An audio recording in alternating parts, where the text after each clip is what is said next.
Assalamu alaikum wa rahmatullahi wa barakatuh. In the last episode, we spoke about when Muhammad Sallallahu Alaihi Wasallam was born and how he was brought up. Today, we will talk about the revelation of Allah's word. When Muhammad Sallallahu Alaihi Wasallam turned 40, he began to stay alone for long periods away from the city. It was at that time when he was once meditating and thinking about the mysteries of Allah's creations in a small cave called Hira, Ghar Hira, in the Mount Jabal al-Nur, Mountain of Light, and according to many scholars, on the 21st of Ramadan.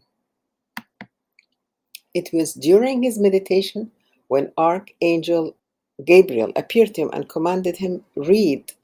Startled and scared, Muhammad replied, "I cannot read." The angel commanded him again, and this time the angel squeezed him. On the third time, the angel commanded him to recite the verses. "Read in the name of thy Lord and Cherisher, who created man out of a mere clot of congealed blood. Proclaim, and thy Lord is most bountiful. He who taught the use of the pen taught man that which he knew not." However, he repeated the verses and came running home trembling and panting. He said to his wife, cover me, with a cloak or blanket." Khadija covered him until he restored security. He told Khadija of the incident of the cave and added that he was horrified. His wife tried to soothe him and reassured him, saying, "Allah will never disgrace you. For you unite family relations. You bear the burden of the weak. You help the poor and the needy.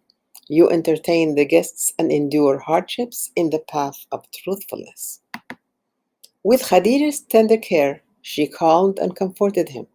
She later consulted her cousin Waraqa ibn Nawfal. He declared that the heavenly message that had come to Moses had now come to Muhammad, and that he was chosen as a prophet of Allah.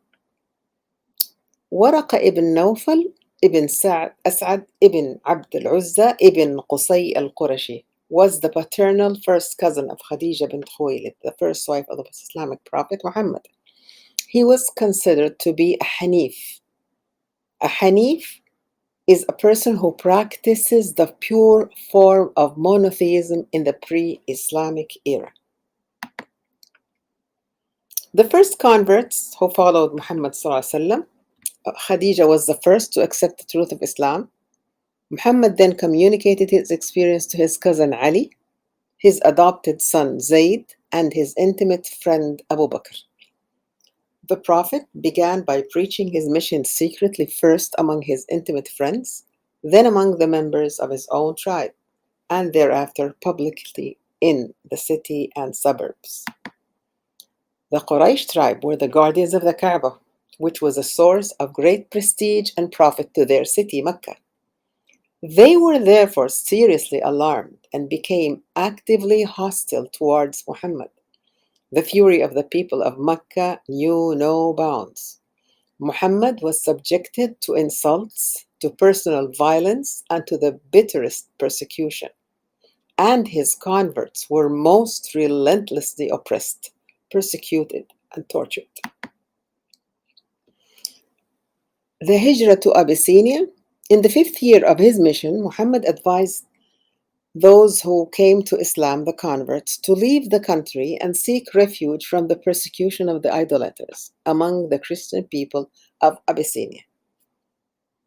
Muhammad and a few reliable followers remained in Mecca and suffered untold misery and oppression, but still their number continued to increase. Quraysh outlawed Muhammad and asked his clan to forego their right to avenge his blood. The proud clansmen refused to give up the right at the bidding of the people of Mecca, who thereupon boycotted them. After 3 years, the ban was lifted. A year later, Muhammad lost his uncle Abu Talib and his wife Khadija.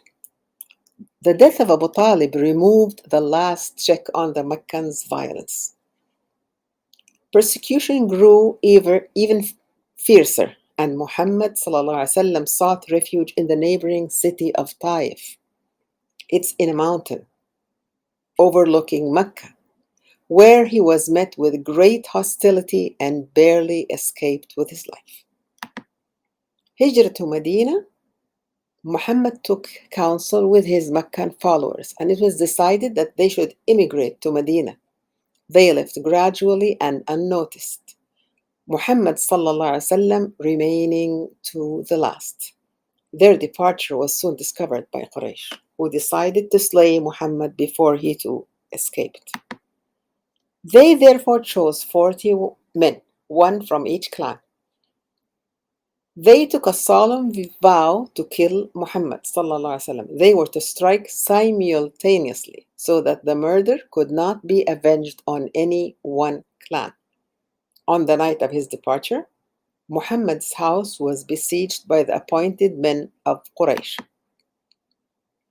It is said when Muhammad ﷺ emerged from his house, he recited a verse from the Quran and threw a handful of dust in the direction of the besiegers, which prevented them seeing him. When Quraysh learned of Muhammad's escape, they announced a large reward for bringing him back to them, alive or dead, and pursuers scattered in all directions. After 8 days' journey, Muhammad entered the outskirts of Medina, but did not enter the city directly. He stopped at a place called Quba, some miles from the main city, and established a mosque there. After a 14 days stay at Quba, Muhammad started for Medina, participating in his first Friday prayer on the way, and upon reaching the city was greeted cordially by its people.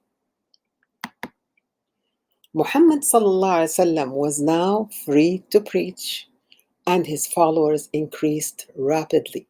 The Muslims could now worship freely and live according to the laws of Allah.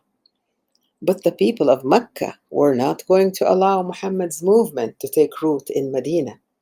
They organized 3 great expeditions against the city, but were all beaten back.